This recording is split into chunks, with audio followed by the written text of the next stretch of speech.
on that. So I'm just going to talk for about 12 or 15 minutes and then pass it on to John.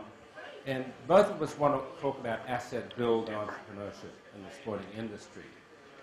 This is a different world, I think, than the way people look at the sporting industry. A lot of people look at it through the eyes of, say, the teams and the coaches, and that what we're trying to do at Stanford is really look at it as another aspect of entrepreneurship. So just as Silicon Valley is all about asset creation, we see huge opportunities in this industry for similar asset creation, but taking into account some of the unique features of the sporting area itself. I do about half my life in entrepreneurship and half sports management, and so what I try and do is apply the entrepreneurship principles and think about how assets have to be built or are being built in this industry. So if we look at the types of things we would normally think about from a Silicon Valley perspective in terms of asset build, there are things like you've got to start a raw venture and put the pieces of the puzzle together. That's a very important part. Second thing is you don't expect linear growth rates. You step some up, some down, what I call ladders and snakes growth paths. You have the unexpected or the unplanned. You start up a new venture and something comes out, if you're in the baseball world, out of left field. Or you just don't plan for it, but you have to adapt. You have this interesting issue of there are other ventures going on. Some make good moves, some make good bad moves, some have good outcomes, some have not so good outcomes. How do you learn from the experiences of others? Expect failures. Silicon Valley doesn't bat 100% on this, so you have to anticipate there will be some bad outcomes. And another thing that Silicon Valley is very strong on is team entrepreneurs really make a difference.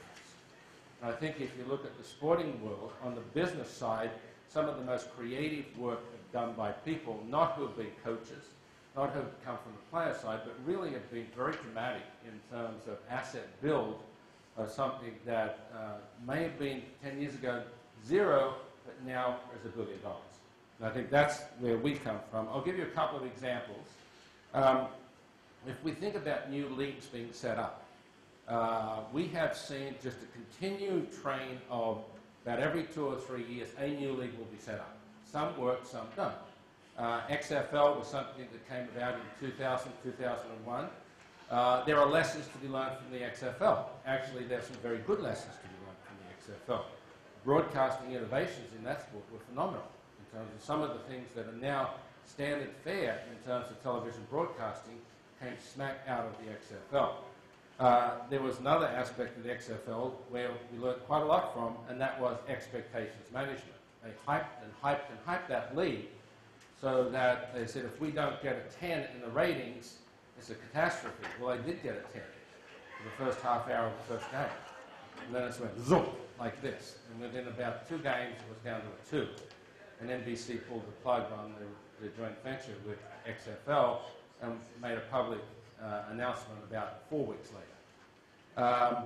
I think one of the best examples of something that works terrific is the Indian Premier League. This is a classic example of an asset that about 5 years ago didn't exist. And what's now is an asset that some people put $2 billion, $3 billion, something like that, and you can sort of look at what are the steps that they put in place to create this asset out of nothing.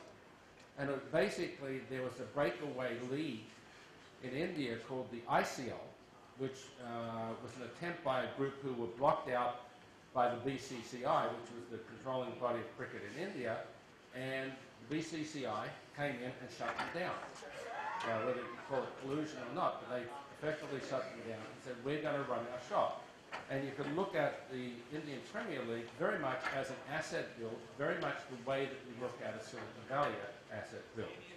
Now, they applied a lot of the principles learned from elsewhere. IMG was one of the major consultants for that league. It's sort of interesting to see them put an auction in place for the teams. So what starts off with, this is year 4, which we're going into, we're about game 27, year 4 now. They put that asset in place. In the first year, the franchises bid were about 800 million. In terms of each franchise, about 100 million. But sports is a microcosm of business. And what happens is unexpected. So the second year, you're going into the IPL, India is worried about security. So the IPL has to go to South Africa on 2 weeks' notice. That's very unusual for a league in North America. You can't play here this year. That's what the Indian government says. So they have to sort of up and find themselves into South Africa, or else they violate their television contracts. After year 3, the commissioner is found guilty of fraud, or alleged fraud at this stage. I sort of was running a session at a conference in Switzerland last year, and I asked Malik Modi, could he be one of the presenters at the conference, and about 3 months afterwards they started to come out that he had allegedly made side payments in the broadcasting rights that ended up 25 million in bank accounts in Mauritius. And this is a microcosm of doing business in some of these countries, and that's what you have to work through in terms of these asset builds. It's the totally unexpected, but that's what the world's out there.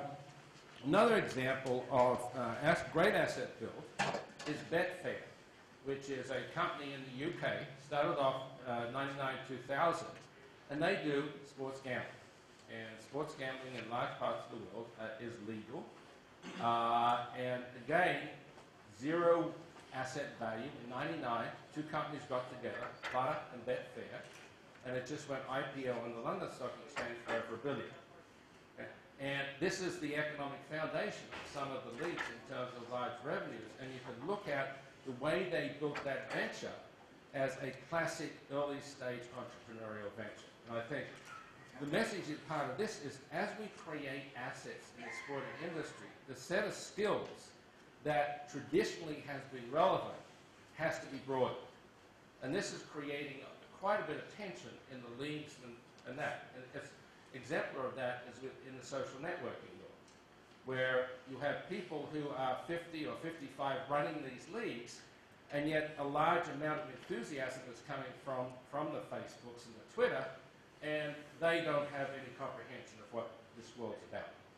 And yet that's an important foundation of the world that they're going to live with. So how do they put in place a senior executive in their organization who may be 25 or 30, who understands that world, and they're on a salary of 7 million or 10 million, and are they prepared to pay this person 3 or 4 million? Well, the answer to the moment is no. But I think the value added by somebody who may be 25 or 30, who gets that world, could well justify a salary like that. But Betfair is a classic example of this asset creation. What's interesting is regulations play an important role in terms of opening up markets or closing markets. And in the US, traditionally, has been an anti-gambling environment. There's no question, however, that if you look at the underpinnings of sport in terms of the NFL and the attraction of what's going on with television, gambling is an important element. It's just not as legal as some of the organizations would want it.